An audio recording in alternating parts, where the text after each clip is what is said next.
Hi everyone, Hothany Tano here, the internet's busiest music nerd, and it's time for a review of the new Phoebe Bridgers album, Punisher.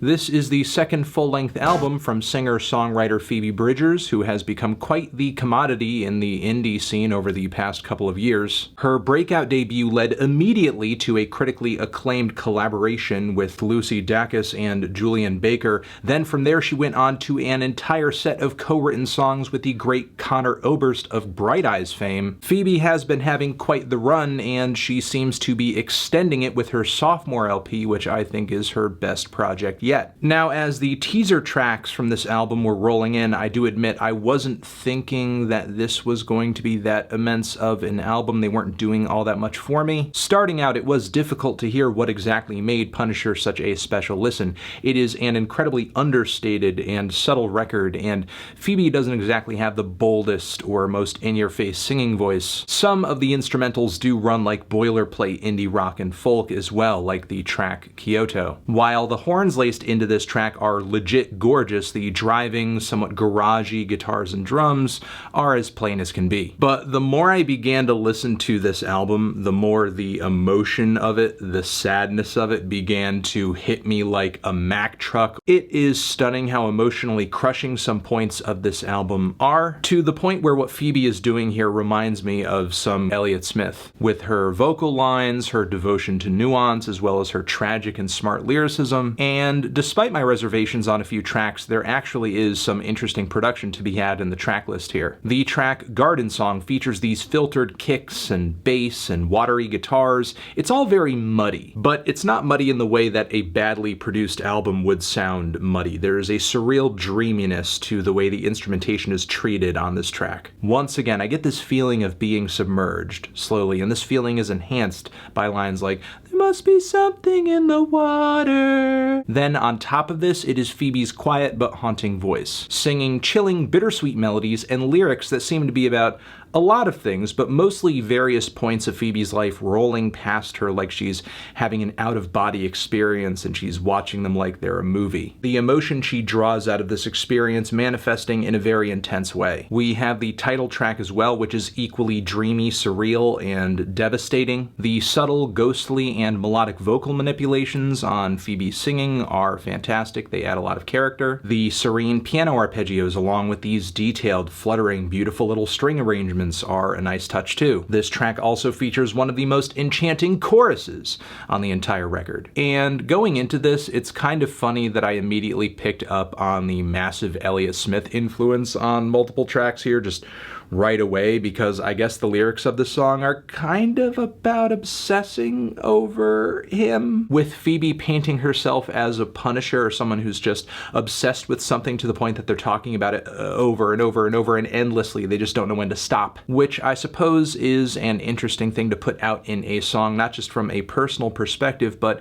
it's a reminder that musicians get into music because they are fans of music and they are fans of the people who make music, and most likely the biggest artists out there all have someone they look up to and idolize and wish they could be or just live up to. The track Halloween is emotionally cutting as well, but for different reasons. The plucky, gentle, harmonious, and sweet Baroque instrumentation reminds me of a Mountain Goat song or two. Thematically, the lyrics explore the concept of Halloween as a means of doing or being something different, with lines like, "But I can count on you to tell me the truth when you've been drinking and you're wearing a mask." So this can mean you're being more real or more honest than you would normally be, but also something else entirely, something just to fit the needs of others around you. At least that's how I read it. The following track, Chinese Satellite, has some respectable qualities as well. One of Phoebe's bolder vocal performances occurs here, with her voice really soaring over the instrumentation, but as the song progresses, the strings, the guitars, the bass, the drums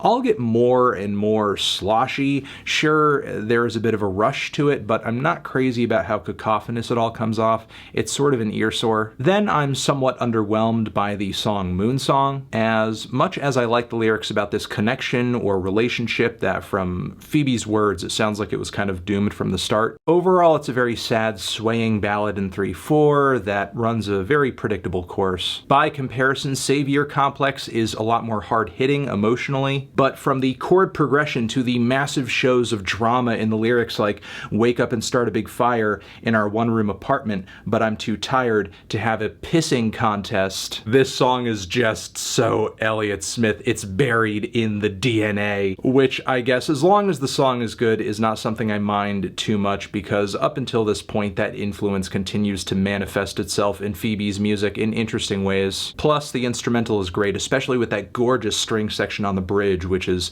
altered very interestingly. The way the background instrumentation is filtered and gets louder and more bright as we near the end of the bridge. There are a lot of interesting uses of EQ and, again, filters all over this record. We then have a strong finish for the record with the very punchy ICU, thunderous build-ups on this one, driving drums, head-bobbing groove, cathartic rushes of instrumentation that are perfectly placed in this track list. After all this sad tension, Jesus, did we need some release. The lyrics aren't exactly uplifting on this one. Phoebe is talking about fucking things up essentially here. One of the saddest lines of the song being that when she feels good, she fears it will be the last time she feels good. With the second to last track, we get a lot of plucky folk instrumentation soundtracking a story of what sounds like a girl being free, unencumbered, able to get out there as she pleases, but the opening line of no longer being a danger to herself and others kind of implies that she is transitioning out of a place where maybe she was held in a spot, not able to do as she pleased. Gorgeous vocal harmonies on the hook as well.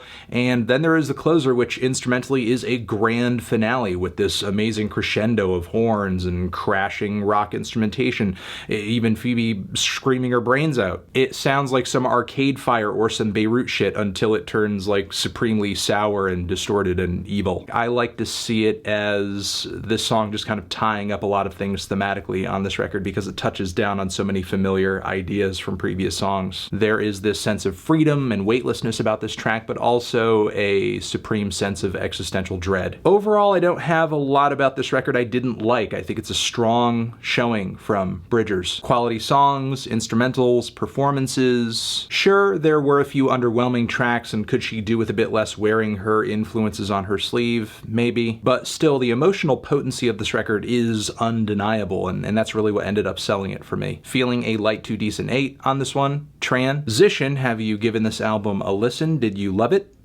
Did you hate it? What would you rate it? You're the best, you're the best. What should I review next? Hit the like if you like. Please subscribe and please don't cry. Hit the bell as well. Over here next to my head is another video that you can check out. Hit that up or the link to subscribe to the channel. Anthony Fantano, Phoebe Bridgers, Punisher of Forever.